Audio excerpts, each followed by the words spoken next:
ನಮಸ್ಕಾರ ಫ್ರೆಂಡ್ಸ್, ಎಲ್ಲರೂ ಹೇಗಿದ್ದೀರಿ? ಚೆನ್ನಾಗಿದ್ದೀರಿ ಅಂತ ಭಾವಿಸ್ತಾ ಇಲ್ಲಿ ನಾನು ಚೆನ್ನಾಗಿದ್ದೀನಿ ನೋಡ್ರಿ. ಇವಾಗ ಮೊನ್ನೆ ನಮ್ಮ ಆಶ್ರಮದ ನಮ್ಮ ಮಠದ ರೇವಯ್ಯಜ್ಜನ ಜಾತ್ರೆ ಮುಗಿತ್ರಿ.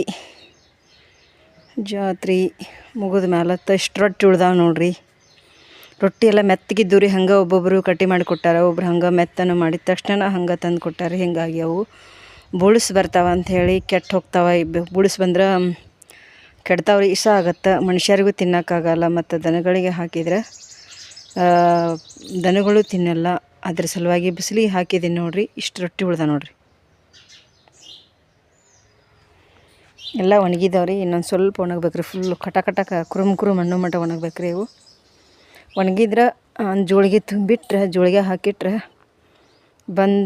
ಪರಸ್ಥಳದಿಂದ ಬಂದವ್ರಿಗೆ ಶಿಸ್ತಾಗಿ ಬೇಳೆ ಸಾರ, ಕೊಬ್ಬರಿ ಸಾರ, ಶೇಂಗಾ ಸಾರ ಮಾಡಿ ರೊಟ್ಟಿ ಸಾರ ಮಾಡಿ ಕೊಟ್ಟು ಬಿಡೋದು ನೋಡಿರಿ. ಮಸ್ತ್ ಆಗತ್ತೆ ರೀ. ನಮಗೂ ರೊಟ್ಟಿ ಅಂದ್ರೆ ಇಷ್ಟ ರೀ. ಇವು ಮತ್ತಿಲ್ಲಿ ಇದು ಹಸಿ ಖಾರ ನೋಡಿರಿ. ಮೆಣ್ಸಿನ್ಕಾಯಿ ಭಾಳ ಉಳಿದಿದ್ದು ರೀ. ಅವನ್ನ ಸ್ವಚ್ಛ ತೊಳೆದು ತುಂಬ ತೆಗೆದು ಎಣ್ಣೆ ಹಚ್ಚಿ ಹುರಿದು ರುಬ್ಬಿದ್ದೀನಿ ರೀ. ಒಣಗಬೇಕು ರೀ ಅದು. ಇವು ಕೊಬ್ಬರಿ ನಮ್ಮ ಅಜ್ಜಿ ಎಲ್ಲ ತೆಗೆದ ಸ್ವಚ್ಛ ಮಾಡ್ಯಾಳ ನೋಡ್ರಿ. ಎಲ್ಲ ಪಟ್ಟಿ ತೆಗೆದಾಳ.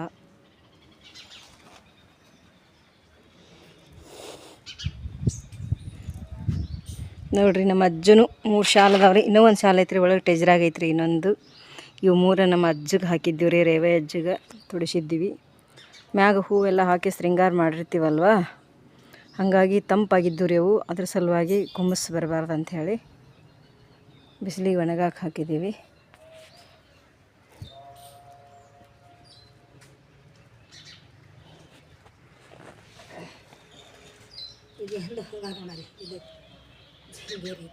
ಹಾಂ, ಹಾಯ್ ಮಾಡಜ್ಜಿ. ಹಾಯ್ ಮಾಡ.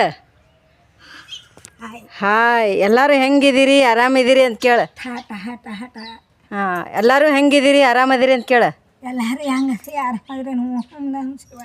ಓಂ ನಮಃ ಶಿವಾಯ್. ಯಾವ ಊರಿಂದ ಬಂದಿರಿ?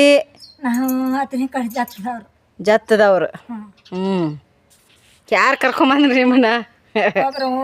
ಸ್ವಾಮಿ ಕರ್ಕೊಂಡು ಬಂದಾರ. ಹಾಂ, ಸ್ವಾಮಿ. ಸೋಬಾಕಣ ಸೀರೆ ಚಂದ ಆಗೈತಾಳ ನಿನಗೆ. ಈಗ ಹೊರಗಡೆ ಹೋಗಿ ಬಂದು ಮಾತ್ರ ಒಂದು ರೊಟ್ಟಿ ಹೊರಗಡೆ ಹೋಗಿ ಬಂದು